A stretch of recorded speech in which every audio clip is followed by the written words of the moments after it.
All right, hello everyone. This is the first live show of season 2 here, brought to you by Talanos. Uh, for those of you who don't know, I was in a little town called Odd Park. We went pretty far, went to 29 days.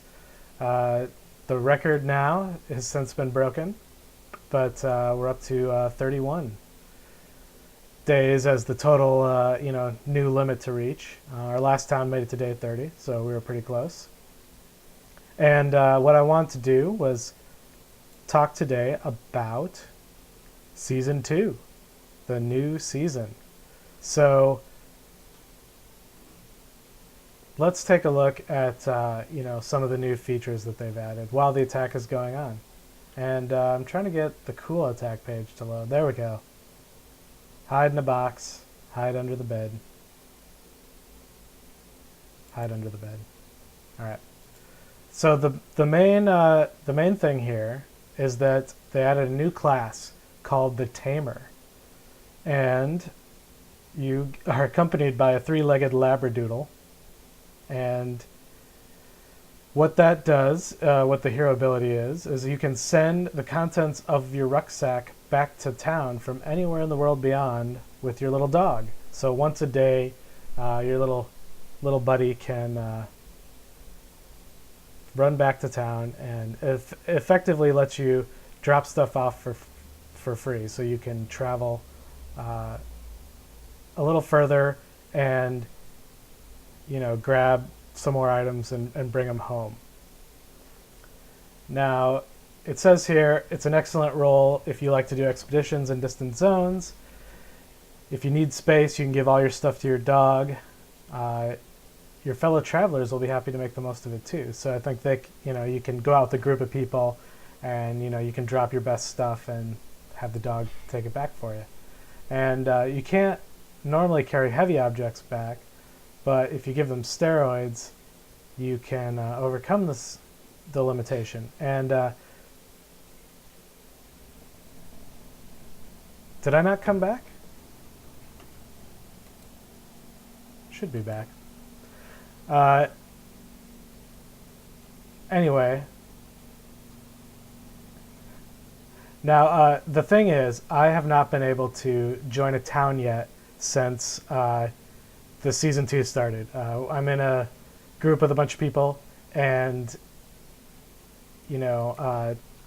we are trying to still coordinate enough people to join, and so I haven't actually got a chance to play the new class yet. So the people in the chat room, help me out here. Can you only take back one heavy object with your dog if you give him a steroid?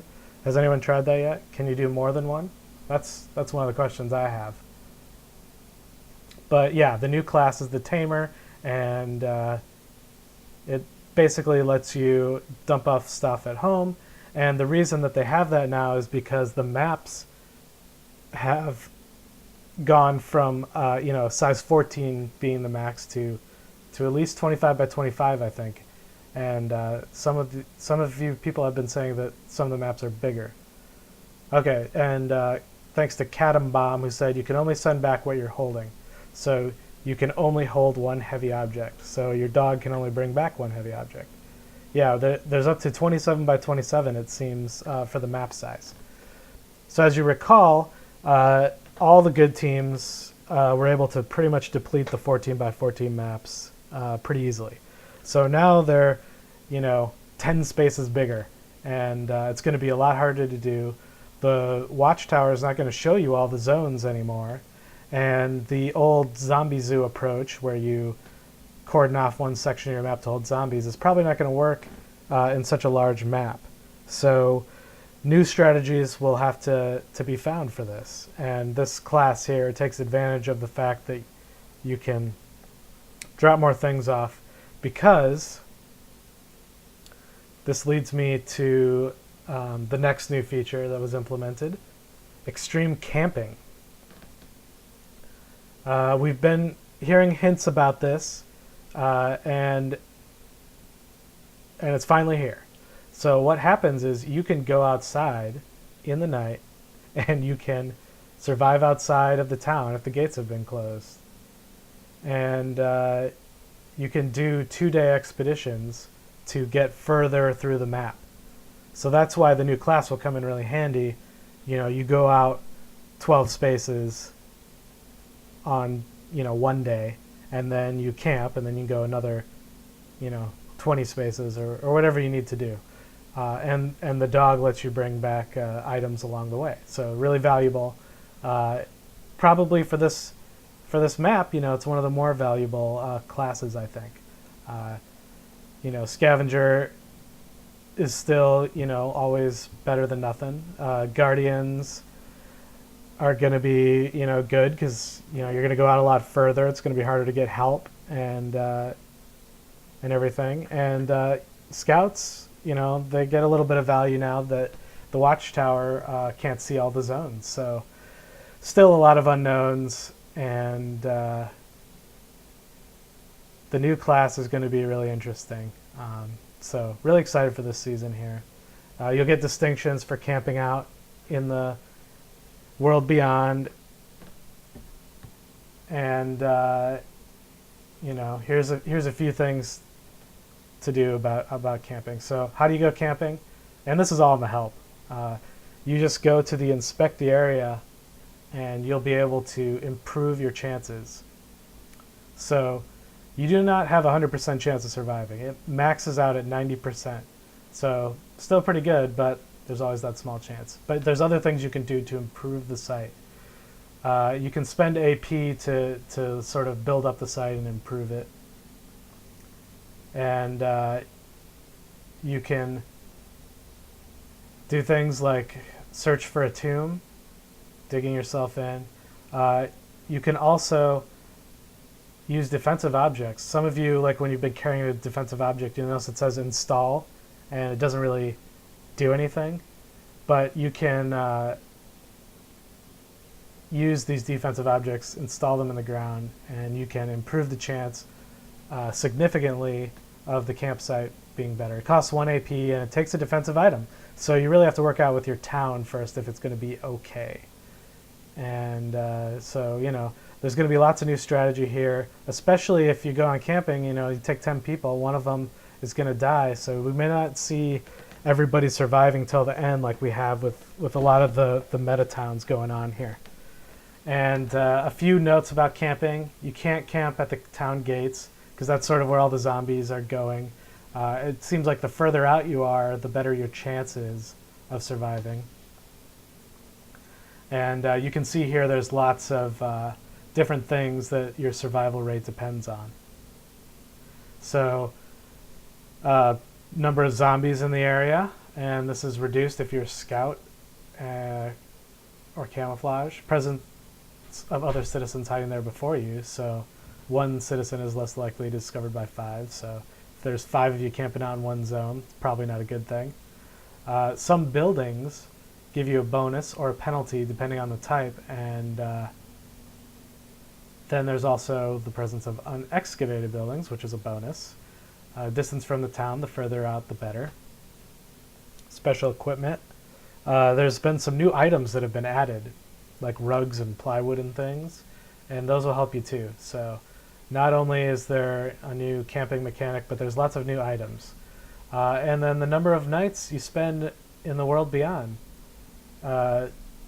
First time is safe, second less though. So yeah, if there's a limit to how long you can camp, and it gets worse every time you do it. So and someone was saying in their town they found a nuclear bunker. I'm guessing that helps your chances pretty good. And it says down here your chances are capped at 90%. No matter what you do, there's always a small chance of dying in the world beyond. Now, if you survive, you regain your AP and everything like that. And you'll have to hide again if you want. And then for each night after your town's been devastated, you get a special rare distinction. So if you have too many zombies attacking your town, you can leave the town, go camp, and then get a special distinction for it. And yes, there are new buildings where the early reports suggest that there's still only 10 buildings. And yes, the special distinction comes after only 10 days, and you can see that in the rules there. You have to have your town devastated after 10 days. It's been a long time since I've been in a town that hasn't lasted 10 days. So, but yeah, that's going to be important to remember. Now, the shunned citizens. You know them, you love them. You get a few in most towns here, but there's still the uprising rules and the insurrection. But now there is a couple more options. You can search the town's waste, and doing that outside the town gates, you find some items, and I think you can combine them to make certain things. I think you can make food. I'm not sure what else would really be useful to you. Maybe someone else can clue me in. But you can find some items that can be combined, and it's usually like pieces of flesh or something like that. You can also hide your rucksack. So I guess it's sort of like a secondary bank for the shunned, because all the shunned people can see it, but the others can't. And again, I have not tested out those abilities because I have not joined a town. I'll probably, maybe we'll experiment with the shunning to see what some of those abilities do. But the shunned become a little bit more powerful. But yeah, remember, you can always be taken to the gallows. So, be careful. If you're in a meta group, you can probably say, just shun me. I want to check out some of the stuff, and probably be okay.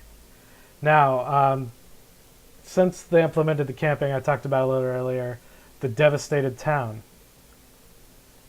So your town is devastated when the town is deserted. So all surviving citizens are camping outside or have been killed in the town. The gates are damaged and will no longer work. So once they get in, it's over. And you're basically no longer safe in the town. Buildings under construction have to be started again. The water reserves will be affected in the well. I'm guessing that means you'll lose some water. No longer possible to carry out upgrades. I'm guessing that means, oh yeah, the daily vote. And yes, as someone pointed out, you can build a whole false town just fine, but you can't repair your gates. Kind of funny. But yeah, you probably won't be able to actually build that false town, considering that you'd have to build it all in one day. Citizens' houses are destroyed. Interior improvements and upgrades aren't affected. So if you fortify your house, if you have a fence, I'm guessing you can still do the siesta time and the cooking and everything like that. And then chaos mode is immediately in effect, even if the usual conditions are not satisfied, which is, I believe, 10 or less citizens. So yeah, basically that's it. Once the zombies get in and destroy your gate, you pretty much have to camp every day. Otherwise, you're going to die in town. So, make sure that that it lasts and goes the way you want it to. Now, that's pretty much it for the new content. Like I said, there's been some new buildings that have been reported. There have been some new objects out there that have been reported. If there's anything cool, let me know. We're going to check on the status of the attack here now. See if it's still going on. All right, it's still going on. If anyone wants to Skype in and share any info that they have, you can do that at Skype and just type in Die2Nite diary. So I'll type that in the chat room again, but Die2Nite diary. You can Skype in, give me a call. People in the chat room are saying that can't get last man standing if your town is devastated. And I think that's because you get the separate achievement for the camping after your town's been devastated.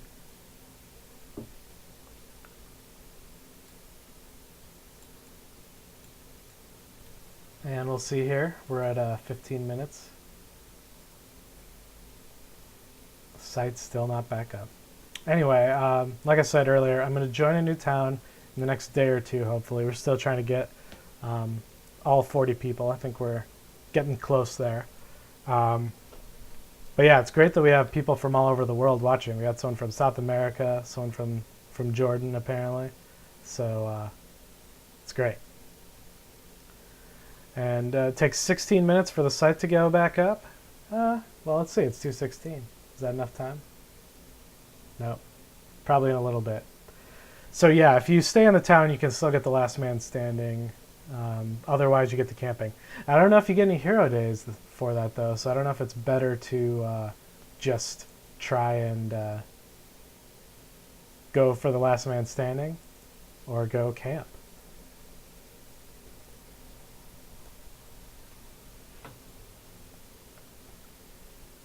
Anyway, yes. So please, if you're watching this on YouTube, share all your season 2 knowledge in the comments below if you would like, and make sure to subscribe to the YouTube channel, of course. And we got reports that the site's back up. Let's go there. I don't really have a town going on right now, so there's going to be nothing to see. But yeah, guys, so I think that covered most of the new stuff here. And from last season, we got this cool new rare distinction: ranked towns, number of towns you've been in. I've been in 2, so I got the trusted neighbor distinction here. So that's pretty cool that they're keeping track of that. One of those was for Odd Park, and the other for the Roads of Dead Rabbits. So that's pretty cool. And let's and remember, guys, Die2NiteDiary.com, great site. You can watch the live show and some of the older videos. Remember, there's a Facebook here. You can like us on that. I usually type about stuff there. And then remember, Die2Nite.net's a pretty cool place to go for forums, and you can get general information on the town and everything like that. So that's pretty much it for today. Next time I should be on in a town, so hopefully I'll have more knowledge. But for everyone wanting to know about the Season 2 stuff, I hope that covered it for you. And I'll let you guys know when the next show will be up. Till then, have fun and don't die tonight, all right? Talk to you guys later. Bye.